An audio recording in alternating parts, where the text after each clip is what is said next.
हरे कृष्णा सगळ्यांना. भगवद्गीता अध्ययनाचा आजचा आपला पहिला दिवस, पहिला अध्याय. 18 दिवसाचा आपला आजचा वर्ग सुरू होतो आहे. तुम्हा सगळ्यांचं खूप खूप स्वागत आहे. आणि आपण अध्याय सुरू करण्यापूर्वी मी प्रणाम मंत्र म्हणते आणि मग आपण अध्यायाला सुरुवात करूया. ओम नमो भगवते वासुदेवाय. ओम नमो भगवते वासुदेवाय. ओम नमो भगवते वासुदेवाय. गुरुर्ब्रह्मा गुरुर्विष्णू गुरुर्देवो महेश्वर गुरु साक्षात परब्रह्म तस्मै श्री गुरवे नमः.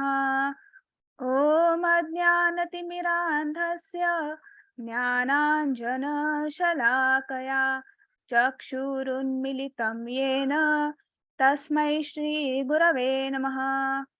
नमः ॐ विष्णुपादाय कृष्णपृष्ठाय भूतले श्रीमते भक्तिवेदान्त स्वामी इति नामिने. नमस्ते सरस्वती देवे गौरवाणी प्रचारिणे निर्विशेषा शून्यवादी पाश्चात्य देश तारिणे. जयो श्री कृष्ण चैतन्य प्रभो नित्यानंद श्री अद्वैत गदाधर श्रीवासादि गौर भक्त वृंद. हरे कृष्णा कृष्ण कृष्णा हरे हरे, हरे राम राम राम हरे हरे. हरे कृष्णा कृष्ण कृष्णा हरे हरे, हरे राम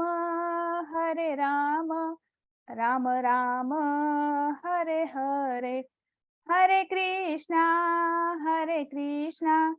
कृष्ण कृष्णा हरे हरे, हरे राम राम राम हरे हरे.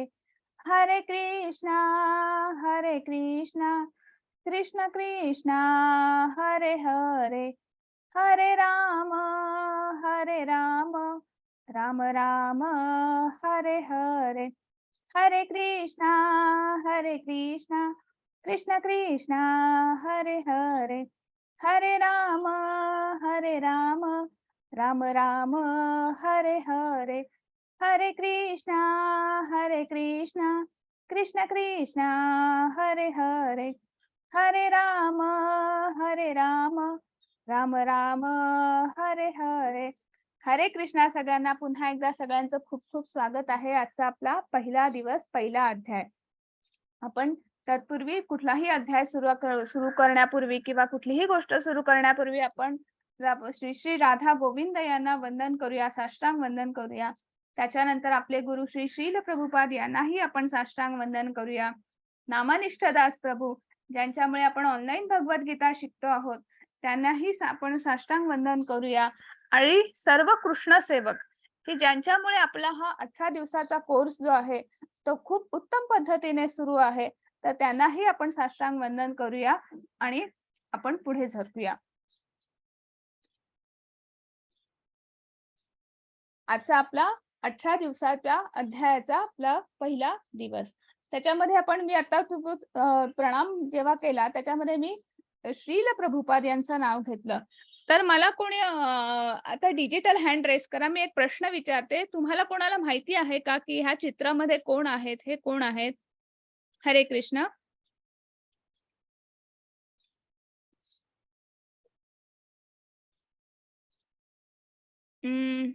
सुषमा माताजी बोला.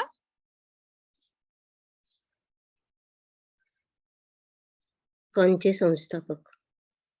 अच्छा, हा, इस्कॉनचे संस्थापक. पण त्यांचं नाव तुम्हाला माहिती आहे का? तुम्ही छान उत्तर दिलं. श्रील प्रभुपाद स्वामीजी. श्रील प्रभुपाद स्वामीजी. खूप छान माताजी. हरे कृष्णा.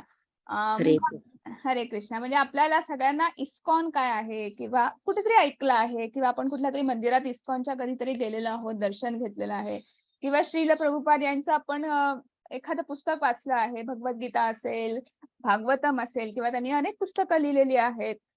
तर त्यातलं कुठलं तरी तुम्ही एखादं पुस्तक वाचलं असेल. म्हणजे आपल्याला थोडक्यात आपण कुठेतरी ऐकलेलं आहे किंवा माहिती आहे किंवा काही जणांना काहीच माहिती नसेल.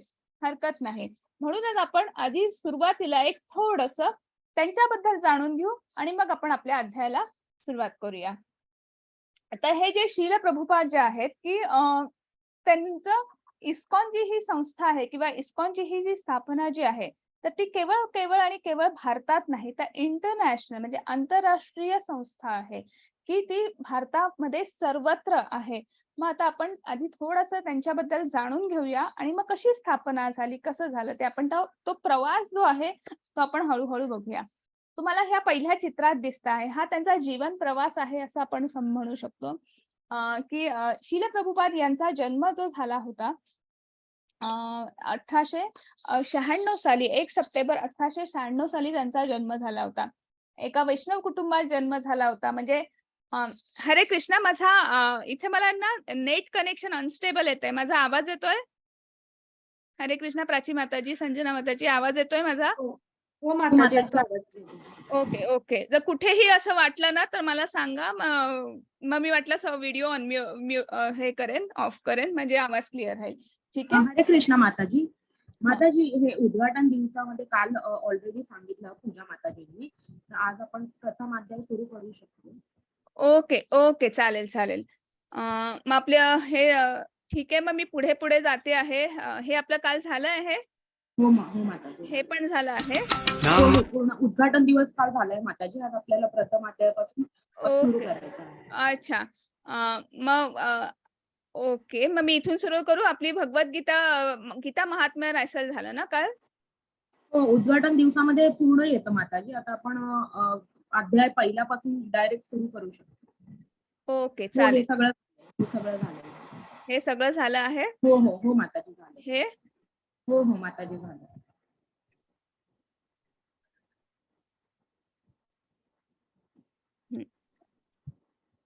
ठीक आहे. हे माझ्या येईल अध्यायाचा भाग आहे हा आणि मग मी परत सुरू करते. ठीक आहे. आता आपण भगवद्गीता शिकणार आहोत. गीता हा एक विशाल ग्रंथ आहे. हरे कृष्णा माताजी, ह्या थोड्या 1-2 स्लाइड्स ज्या आहेत त्या मी रिपीट करते आहे. कारण की तो अध्यायाशी संदर्भात आहे आणि मग आपण सुरू करूया. ठीक आहे? माताजी हरे कृष्ण. हरे कृष्णा. तर आपण काल जसं आपण बघितलं किंवा कारण शील प्रभुपाद यांचा आपण जीवन प्रवास काल पाहिला. ओके. मग आज आपण भगवद्गीता जो आहे पहिला अध्याय सुरू करतो आहे. मग भगवद्गीता हा एक विशाल ग्रंथ आहे किंवा महाकाव्य आहे. मग महाकाव्य कसं आहे? तर ते साक्षात भगवंताच्या मुखातून आलेलं आहे आणि म्हणून ते महाकाव्य किंवा आहे असं आपण म्हणू शकतो किंवा उत्तम असं त्याच्यामध्ये तत्वज्ञान त्या 700 श्लोकामध्ये आलेलं आहे. आणि मग मग हे मला सांगा, की मग जर आपण जर विचार केला, की हे 700 श्लोक किंवा हे एवढं असं त्याच्यामध्ये इन डेप्थ असं सखोल असं ज्ञान आहे. मग हे आपण 18 दिवसात शिकू शकतो का? तर नक्कीच नाही. 18 दिवस खूप कमी आहेत आणि 18 दिवसामध्ये 1 तास. हो की नाही? मग 1 तासामध्ये सुद्धा विभाजन झालेलं असतं, की श्लोक पठण आहे, हे आहे, ते आहे. त्यामुळे मला सांगा इतक्या कमी कालावधीमध्ये आपण 18 दिवसात भगवद्गीता शिकवू शकतो का?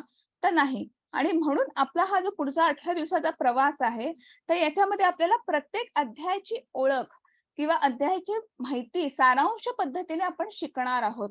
आणि त्यानंतर एक आपल्याकडे म्हणूनच त्याला आपण पहिली लेव्हल म्हटलेलं आहे, पहिला टप्पा म्हटलेला आहे.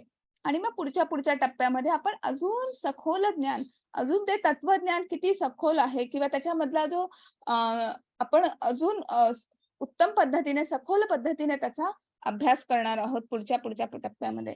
तर आता भगवद्गीतेमध्ये जे 700 श्लोकांचा आपण उल्लेख करतो आहोत. मग ते 700 श्लोकांमध्ये भगवान श्रीकृष्ण यांनी 575 श्लोक सांगितलेले आहेत. म्हणजे भगवान श्रीकृष्णाने जे आपल्याला ते ज्ञान किंवा जे आपल्याला ज्ञानाचा भंडार जो आपण म्हणतो ते उघडलेला आहे. तर ते 575 श्लोक आहेत. त्याच्यानंतर अर्जुन यांनी काही प्रश्न विचारलेले आहेत. तर ते अर्जुनाच्या मनातले प्रश्न आहेत का आपल्या मनातले प्रश्न आहेत? तर ते सुद्धा आपल्याला हळू-हळू आपण जसं पुढे जाऊ तेव्हा कळेल. आणि त्यांचे 83 असे श्लोक आहेत. त्याच्यानंतर संजय आपल्याला माहिती आहे, की संजय हे धृतराष्ट्र यांचे सारथी होते आणि त्यांना दिव्य दृष्टी प्रदान केली होती व्यास मुनींनी. आणि याची देही याची डोळा त्यांनी हा सगळा जो संवाद जो आहे, हा दिव्य संवाद जो आहे, तो त्यांनी पाहिलेला होता दिव्य दृष्टी प्रदान केल्यामुळे. तर त्यांचेही 41 श्लोक आहेत आणि एक आणि महत्वाचा निर्णायक श्लोक असा आपण म्हणू शकतो, ज्याची सुरुवात भगवद्गीतेपासून झालेली आहे. ते धृतराष्ट्र यांचा पहिला श्लोक आहे आणि तो एक श्लोक त्यांच्यात आहे.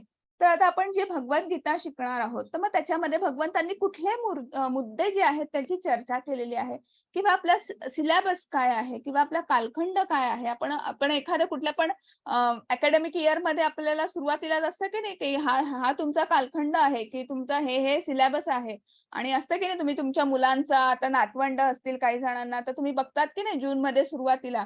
तसं आता आपल्याला भगवद्गीतेमध्ये कुठले 5 गोष्टी आहेत त्याच्यावर चर्चा करायची आहे. तर ते आता आहे, पहिलं आहे ईश्वर, त्याच्यानंतर जीव, प्रकृती, त्याच्यानंतर आहे काळ आणि कर्म. सगळ्यात शेवटी 5वं कर्म. मग याच्यामध्ये जे पहिले 4 आहेत ईश्वर, जीव, प्रकृती आणि काळ. तर ह्या 4 गोष्टी ज्या आहेत, हे चिरंतन असं आहे, अनंत असं आहे. म्हणजे नेमकं काय हे आपल्याला एक-एक अध्यायामध्ये उलगडलं जाईलच. आणि मग ते तात्पुरतं जे आहे, तात्पुरतं म्हणजे टेम्पररी, म्हणजे कसं की ते पुन्हा ते कधीतरी संपणार आहे किंवा ते नाशवंत आहे, त्याचा अंत आहे. त्याचं कुठेतरी सुरुवात आहे, त्याचा कुठेतरी अंत आहे. म्हणजे नेमकं जे आहे, जे प्रकटही होणार आहे, त्याचा नाशही पावणार आहे. असं जे तात्पुरतं जे आहे, ते आहे कर्म.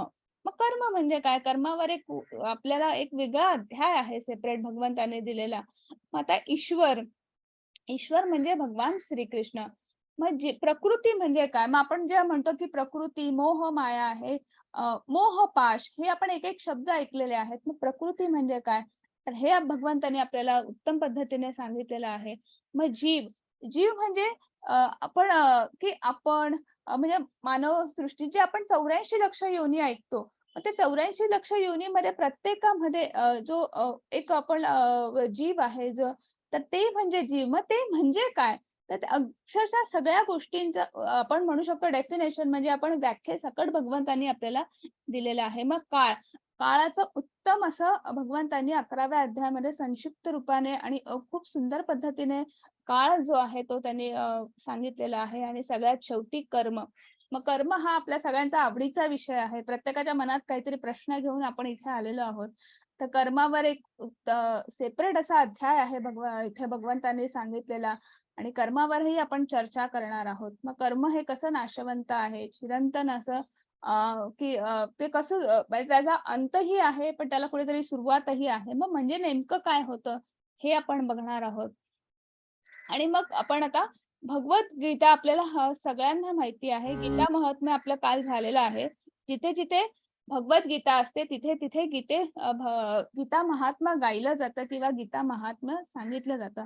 मग इथेच आता म्हटलेलं आहे, सर्वोपनिषदो गावो दोग्धा गोपाल नंदनः पार्थो वत्स सुधीर भोक्ता दुग्धम गीतामृतम महत्. मग हे जे आपल्याला आता इथे गीता महात्म्यामधला हा एक श्लोक आहे. त्याचा अर्थ असा आहे, की सर्व उपनिषद जे आहे ते एका गायीची उपमा दिलेली आहे, गोमातेची उपमा दिलेली आहे. आणि त्या गोमातेच्या इथं दूध देणारे किंवा तर ते कोण आहेत? तर साक्षात भगवान श्रीकृष्ण आहेत. आणि अर्जुन कोण आहे? तर त्या दुधाचं ते आनंद घेतो आहे, आस्वाद घेतो आहे. अर्जुन हा वासरू आहे. आणि गीतेतील सर्व सुंदर असं अमृत म्हणजे दुधाला अमृत असं म्हटलेलं आहे. आणि आता आपण सगळे भाग्यवान, आपण सगळे इथं बसलेले, तुम्ही, मी, आपण सगळेच सर्वजण, की ह्या अमृताचं आपण कुठेतरी प्राशन करतो आहोत आणि आज नाही तर इथून पुढचे 18 दिवस आपण हे प्राशन करणार आहोत. तर पुढच्या आपल्याला 18व्या अध्यायामध्ये भगवंतांनीच हे खूप उत्तम पद्धतीने आपल्याला सांगितलेलं आहे. तर आता आपण पुढे जाऊया. अर्जुन विषाद योग. आजच्या पहिल्या अध्यायाचं नाव आहे आपल्या. तर आता मला सांगा की विषाद, विषाद या शब्दाचा अर्थ कोणाला माहिती आहे का? हँड रेज करून तुम्ही मला सांगू शकता.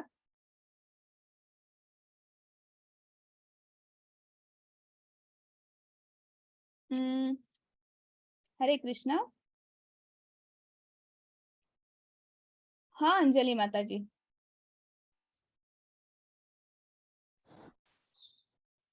इथे अर्जुनाला हा पश्चातापेक्षा दुःख होत आहे की आपल्याच बांधवांशी मला लढावं लागतंय आणि मग तो प्रश्न विचारायला सुरुवात करतोय श्रीकृष्णाला. नमस्कार. हरे कृष्ण. खूप छान. मग विषाद या शब्दाचा अर्थ असा आहे, एक मिनिट माताजी, मी तुम्हाला अनम्यूट. अजून कोणाला सांगायचं आहे?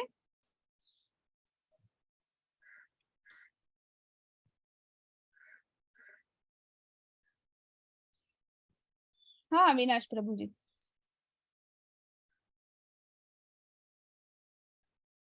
तुम्ही अनम्यूट करू शकता आहे.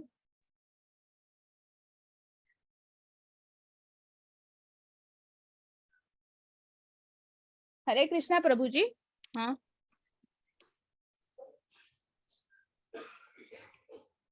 हॅलो. हाँ हाँ हाँ माताजी. अच्छा, इथं तो अविनाश नाव होतं ना, मी प्रभूजी नाही, अवनी. सॉरी, नाव चेंज नाही केलं मी. ओके ओके, हरकत नाही हरकत नाही. हा माताजी बोला. विषाद म्हणजे असं की आपण सुखाच्या शोधात जातो, सुख येतं आपल्या आयुष्यात, पण त्या सुखासोबत जे काही विष येतं त्या सुखाला सुद्धा नाश करून जातं. ओके. हरे कृष्णा माताजी. हरे कृष्णा. हरे कृष्णा. आता सचिन कुमार. हरे कृष्णा प्रभूजी. हरे कृष्णा प्रभूजी. हा, तुम्ही अनम्यूट करून बोलू शकताय. हरे कृष्णा. हॅलो. हा हा, हरे कृष्णा प्रभूजी बोला. याचा अर्थ, विषादचा अर्थ मनाची एक अवस्था आहे ज्या ठिकाणी दुःख असलेला मनोदैन्य असं म्हणतो आपण त्याला, किंवा मनाची विकृती म्हणता येईल. म्हणजे त्या ठिकाणी त्याला सत्य काय, असत्य काय, हितकर काय, अहितकर काय याचा निर्णय घेता येत नाही, अशी एक मनाची एक अवस्था आहे. त्याला मानसिक रुग्णामध्ये आपण एन्झायटी, डिप्रेशन असं कसं टर्म येते, त्याची एक टर्म येते ते, असं मला वाटतंय. खूप छान प्रभूजी. हरे कृष्णा. हरे कृष्णा प्रभूजी. हरे कृष्ण. हरे कृष्णा.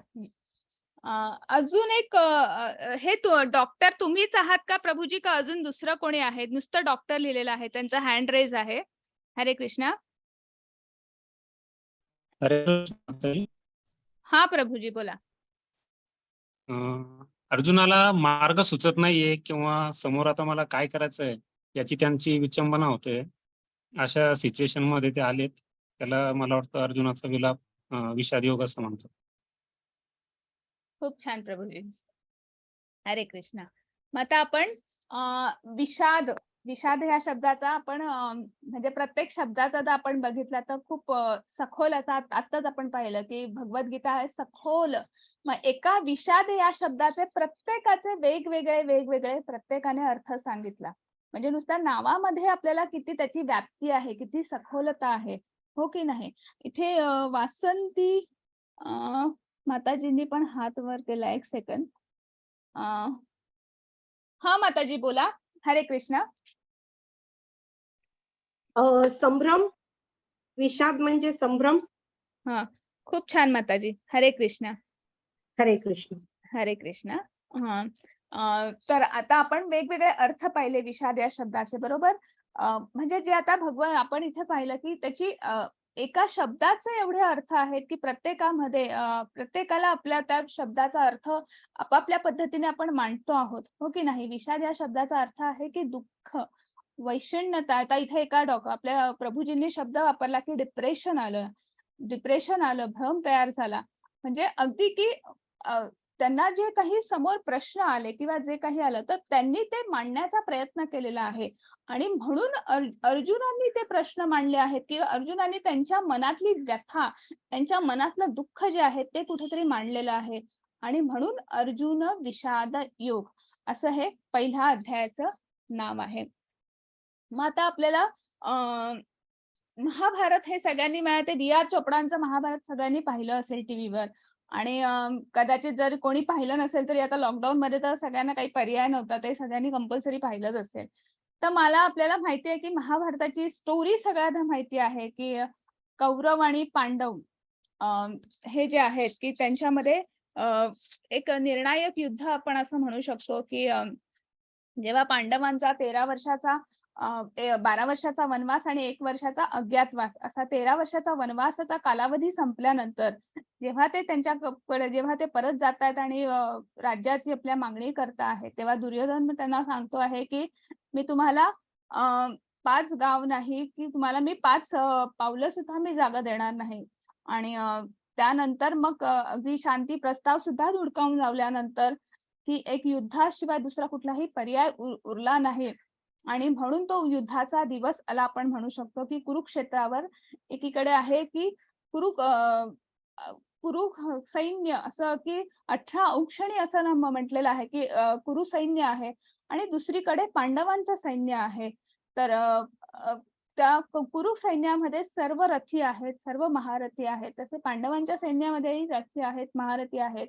खूप उत्तम पद्धतीने सगळ्यांनी आपली रचना केलेली आहे, व्यूह रचना केलेली आहे आणि असा हा तो युद्धाचा दिवस उजाडला असं आपण म्हणू शकतो. मग ह्या युद्धात आता हे जे चित्र आहे की एकीकडे कौरवांची सेना आहे, एकीकडे पांडवांची सेना आहे. आता मला सांगा की हे जे आहेत हे कोण आहेत? एक सेकंड हा, सगळं एकाच वेळेत. ओके, हा. हे मला सांगू शकाल हे कोण आहेत? हे अगदी कॉर्नरचा हा कर्सर जो आहे ना, हे चित्र जे आहे हे कोणाचं चित्र आहे? हरे कृष्णा. हा वासंती माताजी, तुम्ही. धृतराष्ट्र. हा, खूप छान माताजी. हरे कृष्णा. हरे कृष्ण. प्रभूजी तुम्ही मला हे मधलं चित्र सांगा, हे कोणाचं आहे? हे कोण आहेत?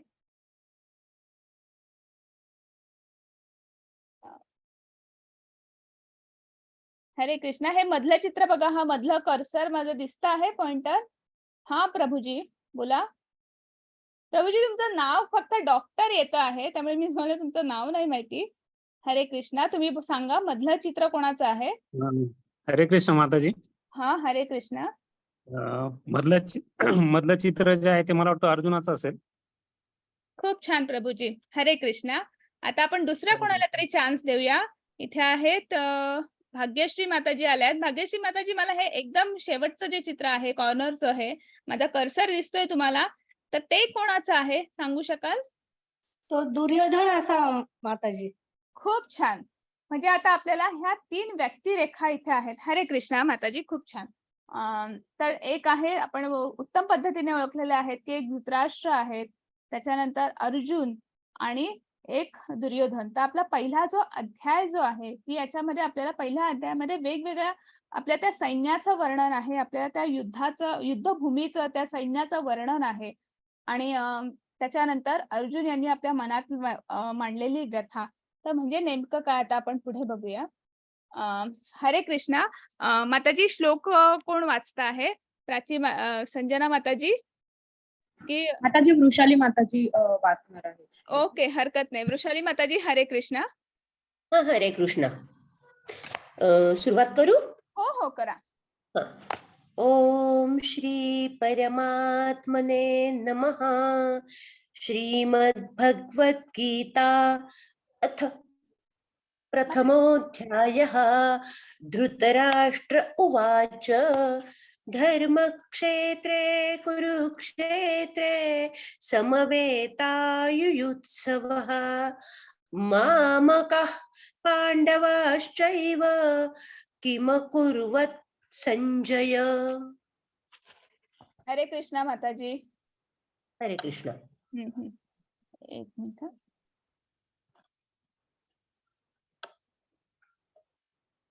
ओके, हा, आपल्याला याचा अर्थ नाही. आता इथे आपल्याला पहिला श्लोक, जो निर्णायक श्लोक किंवा आपण जो म्हणतो पहिला श्लोक जो आहे धृतराष्ट्र यांचा, आपण आताच पाहिला की नाही, तर ते काय म्हणत आहेत की धर्मक्षेत्रे कुरुक्षेत्रे. आता त्यांनी बघा की मग आता धर्मक्षेत्र हे काय आहे की कुरुक्षेत्राला धर्मक्षेत्र म्हटलेलं आहे. मग त्याला कुरुक्षेत्र ही एक पावन भूमी होती. त्याला धर्मक्षेत्र का म्हटलेलं आहे? कारण की लाखो तपस्वींनी ती भूमी जी आहे तिथे तपस्या करून ती जी भूमी जी आहे ती पावन पवित्र केली होती आणि म्हणून ती जी कुरुक्षेत्र जे होतं ही पावन भूमी होती. पण कुठेतरी आणि त्यामुळे असं म्हणलं जात होतं किंवा असं मानलं जात होतं की कुरुक्षेत्रावर जर कोणाला मृत्यू आला किंवा कोणाला मरण आलं तर त्यांना स्वर्गप्राप्ती होत होती किंवा त्यांना मोक्षप्राप्ती होत होती, की असं काहीतरी ते त्या भूमीचं ते महात्म्य होतं. कारण की आणि म्हणून त्याला ते जरी कुरुक्षेत्र होतं तरी ते धर्मक्षेत्र होतं. आणि मग त्या धर्मक्षेत्रे कुरुक्षेत्रे बघा, हा धृतराष्ट्र काय प्रश्न विचारत आहेत की समवेता युयुत्सवा मामका पांडवाश्चैव, म्हणजे माझे पुत्र आणि पांडुपुत्र. आता मला सांगा की पंडू राजा हा धृतराष्ट्र यांचा लहान भाऊ होता. म्हणजे जेव्हा त्यांच्या पश्चात त्यांच्या मृत्यूनंतर त्यांची मुलं ही आपल्या मुलांप्रमाणे त्यांनी त्यांचा सांभाळ करायला हवा होता, की त्यांना आपल्या मुलांप्रमाणेच त्यांना त्यांचं पालन पोषण करायला हवं होतं. पण इथे आता ते काय म्हणत आहेत, त्यांनी काय केलं, एक परकेपणाची भावना की माझे पुत्र मामका पांडवाश्चैव, म्हणजे माझे मुलं आणि पांडूचे मुलं काय करता आहेत, किम कुर्वत संजय, असं कुठेतरी म्हणत आहेत. तर आता हे खूप उत्तम पद्धतीने प्रभुपाद आपल्याला समजावून सांगता आहेत की धर्मक्षेत्र. आता मला सांगा की आपल्या घरी एखादं शुभ कार्य असतं किंवा सत्यनारायणची पूजा असते, आपण तेव्हा काय करतो की दूध असतं. हरे कृष्ण, सगळ्यांनी जरा अनम्यूट करता का? तेव्हा जे दूध असतं ते ओतू घालतो आपण, म्हणजे आपण त्याला शुभ कार्य म्हणतो की नाही. मग मला सांगा, आणि तसं ते जे दूध जे आहे म्हणजे ते एखादं असं शुभ असं पवित्र असं जे दूध आहे त्याच्यामध्ये आपण जेव्हा लिंबू पिळतो, लिंबू पिळल्यावर काय होतं की त्याच्यातलं पाणी वेगळं होतं आणि चोथा वेगळा होतो, ज्याचा आपण पनीर करतो की नाही. आणि मग त्या पनीरचा आपण एखादा काहीतरी छान स्वीट पदार्थ किंवा रसगुल्ले बनवतो किंवा तेच आटवून आपण कलाकंद बनवू शकतो, म्हणजे आपण काहीतरी स्वीट बनवतो. मग मला सांगा की दूध आटल्यानंतर त्या पनीरचं काय होतं आपल्याला माहिती आहे, हो की नाही. मग मला सांगा की इथे युद्धभूमीवर जेव्हा सैन्य घेऊन जेव्हा दोन रथी महारथी एकत्र आलेले आहेत, तेव्हा हा प्रश्न जो आहे, हा धृतराष्ट्राला पडलेला हा जो प्रश्न आहे की माझे मुलं आणि पांडवांचे मुलं हे किती स्वाभाविक आहे की जे युद्धभूमीवर आलेले ते युद्ध करण्यासाठी आलेले आहेत, पण ती मनाची कुठेतरी घालमेल आहे. आणि म्हणून त्यांना हा प्रश्न पडलेला आहे की कारण की हे धर्मक्षेत्र आहे, ही एक पावनभूमी आहे. आणि पावनभूमी असल्यामुळे त्या त्या त्या क्षेत्राचा इम्पॅक्ट म्हणा किंवा काय, त्याचा कुठेतरी त्यांच्या मनावर आपल्या आणि म्हणून ते प्रश्न विचारत आहेत की मामका पांडवाश्चैव, माझे मुलं आणि पांडूचे मुलं काय करता आहेत, असा प्रश्न इथे पडलेला आहे. आणि आपल्याला उत्तम उदाहरण इथे प्रभुपाद हे सांगता आहेत की आपण दुधाचं जेव्हा पाणी आणि चोथा होतं तेव्हा आपण काय करतो, स्वाभाविक आहे की रसगुल्ले करू किंवा एखादा स्वीट पदार्थ तयार करू. त्याच पद्धतीने युद्धभूमीवर युद्धच करणार, पण तो एक संभ्रम तयार झालेला आहे. आणि मग तो संभ्रम कसा तयार झाला आहे आपण हळूहळू पुढे बघूया. आता आपण इथे युद्धभूमीवर येऊया. आता हा प्रश्न होता धृतराष्ट्र यांच्या दालनातला, ज्यांनी आपल्या ह्या भगवद्गीतेची सुरुवात झालेली आहे. हरे कृष्ण माताजी. हरे हरे कृष्णा. हा वाचताय ना? मी वाचते. हे आचार्य, तुमचा बुद्धिमान शिष्य द्रुपदी याने कौशल्याने रचलेली ही विशाल पांडव सेना पहा. हरे कृष्ण. हरे कृष्णा. मग आता इथे हे आहे, हे दुर्योधन यांच्या द्रोणाचार्य यांच्या छावणीत आलेले आहेत. आणि त्यांच्या मला सांगा की त्यांच्या चेहऱ्यावरचे हावभाव तुम्हाला कसे दिसत आहे? एकाने पटकन कोणीतरी उत्तर द्या, आपण पुढे जाऊ. हरे कृष्णा. हे तुम्हाला शेजारी चित्र दिसत आहे, तर दुर्योधन यांच्या चेहऱ्यावर आपण कोणाला तरी वेगळ्यांना आता देऊया. हा प्रिया माताजी. हरे कृष्णा, बोला. ते विचार विनिमय करत आहे किंवा विचाराचे आहे असं त्यांच्या चेहऱ्यावरचे हावभाव आहेत. ओके, हरे कृष्णा. हरे कृष्ण. अजून कोणाला सांगायचं आहे? सुनंदा माताजी.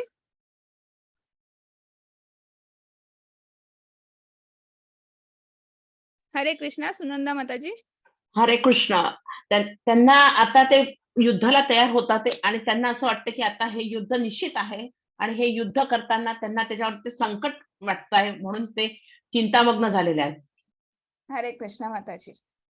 खूप छान दोघं माताजींनी उत्तर दिली. खूप सुंदर प्रयत्न आहे की दुर्योधन यांच्या चेहऱ्यावर एक त्यांच्या चेहऱ्यावरचा भाव जो आहे की कुठेतरी आश्चर्य पण आहे, कुठेतरी भीती पण आहे, पण कुठेतरी राग आहे, क्रोध आहे.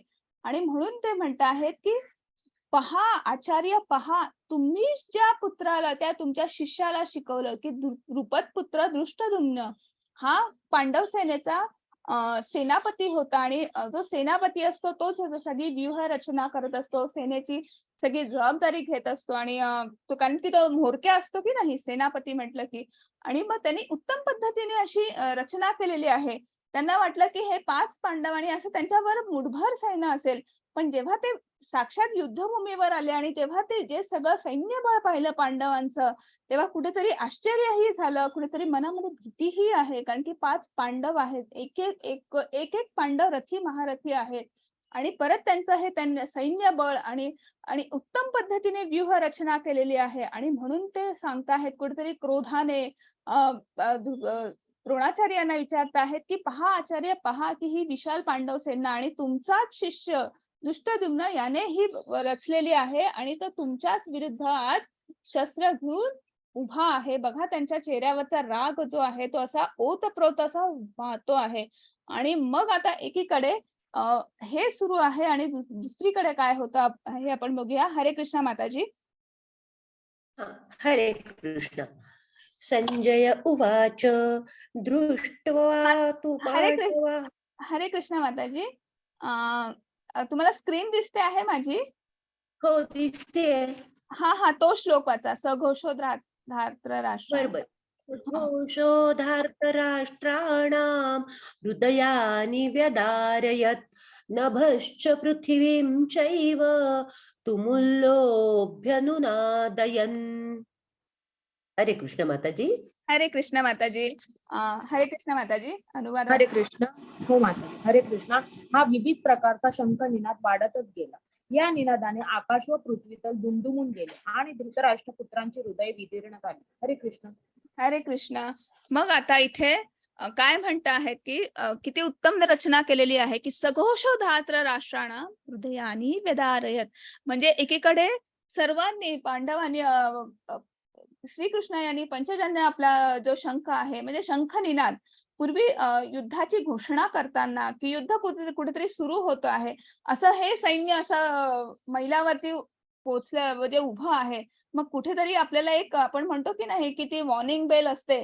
मग ती वॉर्निंग बेल म्हणजे एक शंख निनाद करायचा की जेणेकरून प्रत्येकापर्यंत मेसेज पोहोचेल की हीच ती वेळ आहे की आता आपल्याला आक्रमण करायचं आहे. आणि म्हणून की काय ती एक शंख निनादाची एक आपल्याला ती प्रोसेस असेल किंवा ती पद्धत असेल.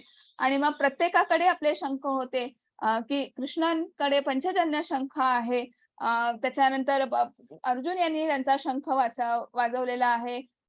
भीम यांनी वाजवलेला आहे. युधिष्ठिर यांनी वाजवलेला आहे. प्रत्येकाने शंख वाजवलेले आहेत. आणि तो शंखाचा निनाद कसा झाला तर इथं असं म्हटलेलं आहे की हृदयानी व्यदारयत की हृदय का विदीर्ण झालीत की त्यांच्या हृदयाचा ठोका का चुकला, काळजाचा ठोका का चुकला. त्याचं कारण असं आहे नभश्च पृथ्वी चैव म्हणजे नभ म्हणजे आकाश आणि पृथ्वी असं दुमदुमून गेलं. दम दम दम दम असा आवाज झाला उघडाता आवाजाने की त्यांची. आणि म्हणून कुठेतरी त्यांच्या काळजाचा ठोका कुठेतरी त्यांचा चुकला किंवा आपण म्हणतोय की हृदय जे आहे आपलं आपल्याकडे कसं परीक्षा तर मी युवा वर्ग नेहमी घेत असते त्यामुळे मी बऱ्याच वेळा तुम्हाला अशी उदाहरणं देईन की परीक्षा सुरू असताना ती एक पहिली वॉर्निंग बेल असते ना टण टण आणि मग तेव्हा आपलं छाती कशी धडधड धडधड धडधड होते त्या पद्धतीने कुठेतरी यांची जी हृदय जी आहेत की त्यांच्या छातीमध्ये धडधड होत आहे की त्यांची हृदय जी आहे ती विदीर्ण झालेली आहेत. आणि असा जो शंखाचा निनाद झाला मग असं का झालं त्याच्या मागे पण काही कारणं आहेत. आणि म्हणून मग ती कारणं कुठली आहेत ती आपण एकदा जाणून घेऊया की मुळात हे जे क्षेत्र जे आहे हे धर्मक्षेत्र आहे. ती एक पावनभूमी आहे. आणि मग त्याच्यानंतर पुढचं जे कारण आहे ते म्हणजे हा जो तुम्हाला रथ दिसतो आहे त्याला 4 घोडे आहेत आणि हा दिव्य रथ आहे.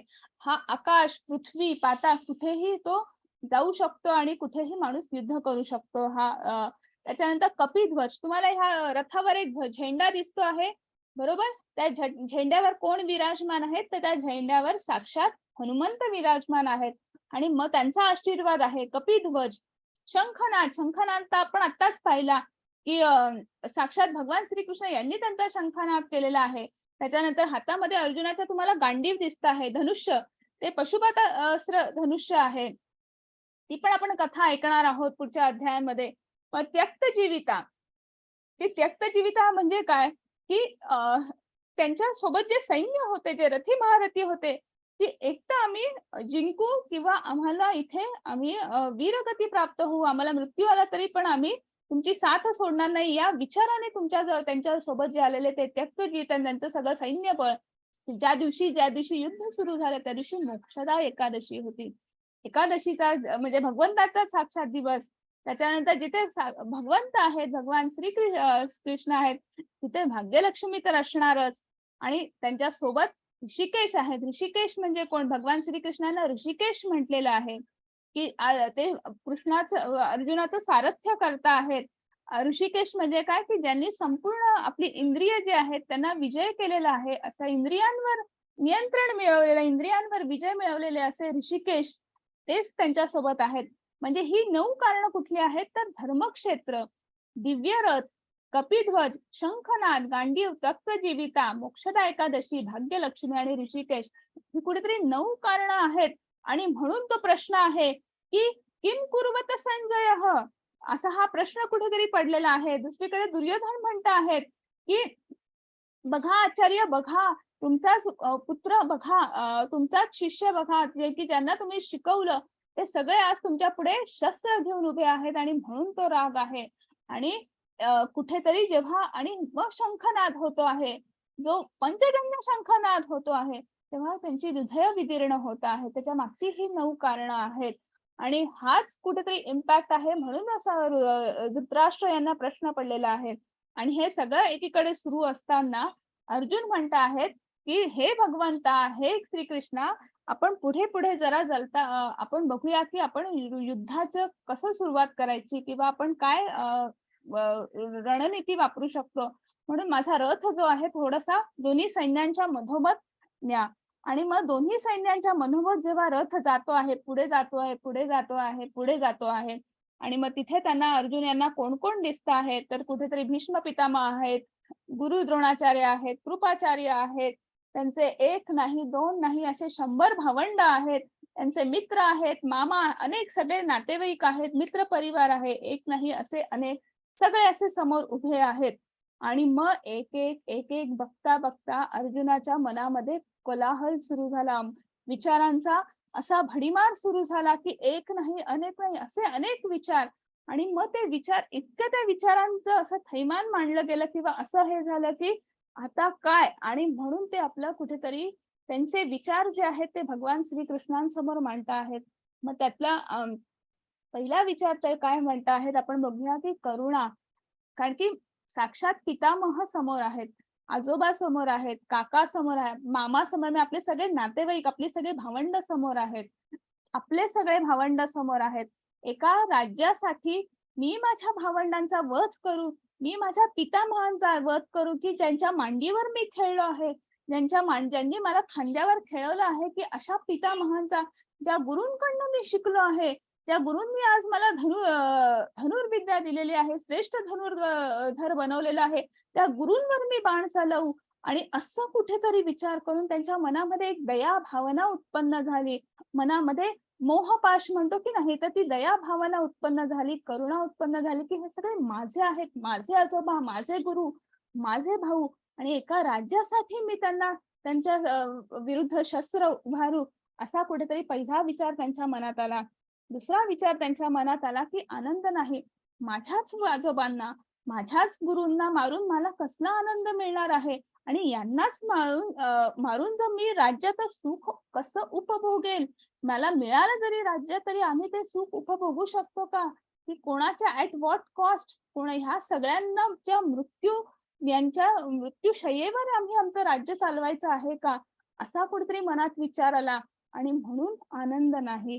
तिसरा त्यांच्या मनात विचार आला की पाप, आपल्याकडे ही पद्धत आहे, आपल्याकडे हा संस्कार आहे की ज्येष्ठांचा, श्रेष्ठांचा आदर करावा, नुसता आदर करू नये तर त्यांना नमस्कार करावा. ही जी आपली परंपरा आहे, हे जे आपण लहानपणापासून शिकत आलेलो आहोत, तर आज त्यांच्या विरुद्ध शस्त्र उभारायचं, आणि मग त्याला मला पाप नाही का लागणार, माझ्याही गुरूंवर मी शस्त्र उभारायचं, माझ्या पितामहांवर मी शस्त्र, मग मला किती पाप लागेल. हे सगळे माझे नातलग आहेत, हे सगळं माझा अख्खा वंश तिथे उभा आहे, मग मला कुठेतरी कुलनाशाचं तर पाप लागणार नाही, असा कुठेतरी मनात विचार सुरू आहे. एक नाही, दोन नाही. मग माझ्या कौटुंबिक परंपरेचं काय होईल, की माझा संपूर्ण कुटुंबाचा इथे नाश झाल्यानंतर की त्यांच्या पितरांना कोण आपल्या नंतरचे जण आपल्याकडे संस्कार असतात तर ते कोण करणार आहे, माझ्या कुटुंबाचं काय होईल, असा कुठेतरी मनामध्ये विचार आहे, की माझ्या परंपरेचं काय होईल, हा माझ्या त्यांच्या मनात विचार आहे. आणि सगळ्यात शेवटी की एक नाही, दोन नाही, असे अनेक विचारांचा थैमान आणल्यामुळे की त्यांना काय चूक आहे, काय बरोबर आहे हे कळत नाही आहे. मनामध्ये संभ्रम तयार झालेला आहे आणि म्हणून असमंजस्य, की योग्य निर्णय काय आहे समजत नाही आहे. मी एक क्षत्रिय आहे, मग मी युद्ध करायचं का इथनं युद्ध नाही करायचं. डोळ्यामध्ये अनंत अश्रू आहेत, की हे माझे पितामह आहेत, हे माझे गुरु आहेत, हे माझे भाऊ आहेत, एका राज्यासाठी मी यांचा वध करतो आहे, असा विचार मनात सुरू आहे, डोळ्यामध्ये अश्रू आहेत. आणि मग यांचा साध्या विचाराने पितामहांना मारणं, गुरूंना मारणं, ह्या सगळ्या विचारांचा सुद्धा त्याच्या मनामध्ये की हा विचार करणं सुद्धा पाप आहे आणि ती कृती करायला मी इथं उभा आहे, युद्धभूमीवर उभा आहे. तर एक नाही, अनेक विचार मनात येत आहेत आणि त्यामुळे काय योग्य, काय अयोग्य, धर्म काय आहे, अधर्म काय आहे, मी एक क्षत्रिय आहे, मग क्षत्रिय म्हणून मी काय केलं पाहिजे, असं काहीही समजत नाही आहे. आणि म्हणून असमंजस्य.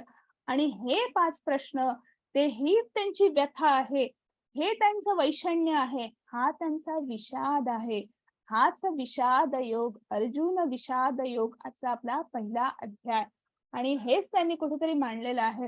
मग आपण पाहिलं की भगवद्गीता जी आहे की ही कुठेतरी हे महाकाव्य का आहे, की हे तुम्ही कुठल्याही युगामध्ये आपण भगवद्गीता जी आहे की कधीही वाचा, कुठल्याही वयात तुम्ही वाचा, असं वाटतं की आपण आपल्याशी कोरिलेट करू शकतो.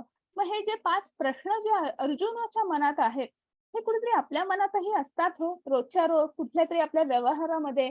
मग हे की कोणाबद्दल तरी आपल्याला कुठला तरी डिसिजन घ्यायचा असतो, काहीतरी घरामध्ये करायचं असतं, कुठला तरी निर्णय असतो, काही मग तो छोटा निर्णय असेल ना तर मोठा निर्णय असेल, मग ह्या 5 कुठला तरी एक प्रश्न आपल्या मनात नक्कीच असतो, की करुणा, आनंद नाही, पाप, कौटुंबिक परंपरा, असमंजस्य.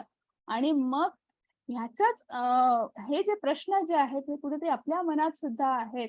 आणि ह्याच प्रश्नांनी आजचा आपला अध्याय इथे समाप्त होतो आहे. की आजच्या अध्यायात आपण काय पाहिलं, की रणांगणावरील सैन्याचं निरीक्षण, की दोन्ही बाजूला सैन्य उभी आहेत आणि मग धृतराष्ट्र चौकशी करता आहेत, की बाबा ते तिथं सैन्य युद्धभूमीवर उभी आहेत, मग काय करता आहेत, माझे पुत्र आणि पांडवांचे पुत्र काय करत आहेत.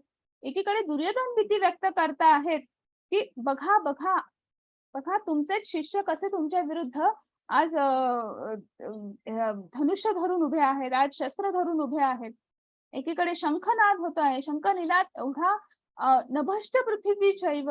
आणि त्यामुळे काय झालं आहे की शत्रू पक्ष म्हणा, कुरु पक्ष म्हणा, त्यांची हृदय जी आहे ती विदीर्ण झाली आहे.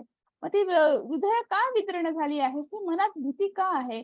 मग ती आपण 9 कारणं सुद्धा पाहिलीत की हो, की ते धर्मक्षेत्र आहे, कपिध्वज आहे, दिव्य रथ आहे, मोक्षदा एकादशी आहे, हे सगळे एक नाही 9 कारणं आपण पाहिली. आणि मग आपलं निरीक्षण, की अर्जुनाचं निरीक्षण, की ते जेव्हा सगळं बघत आहेत आणि मग कुठेतरी माझेच पितामह, माझेच गुरु, माझेच भावंड, माझेच नातले, माझेच मित्र आणि ह्या सगळ्यांना मी मारून मी राज्य उपभोगायचं आहे, असा विचार कुठेतरी मनात येतो. आणि मग ते शेवटी काय करताहेत, मनामध्ये हा विचार नुसता विचार नाही तर त्याची कृतीही करायला सुरुवात झाली आहे. की आपलं जे मुकुट आहे तो बाजूला सारलेला आहे, हातातलं शस्त्र बाजूला ठेवलेलं आहे, रथावर खाली बसलेले आहेत आणि ते सांगताहेत की केशवा मी युद्ध नाही करू शकत. त्यांनी शस्त्र बाजूला सारलेलं आहे. आणि इथेच आपला आजचा पहिला अध्याय जो आहे तो संपतो आहे. आपण आता पुढे काय होणार आहे ते उद्याच्या अध्यायात बघणार आहोत. हरे कृष्णा सगळ्यांना.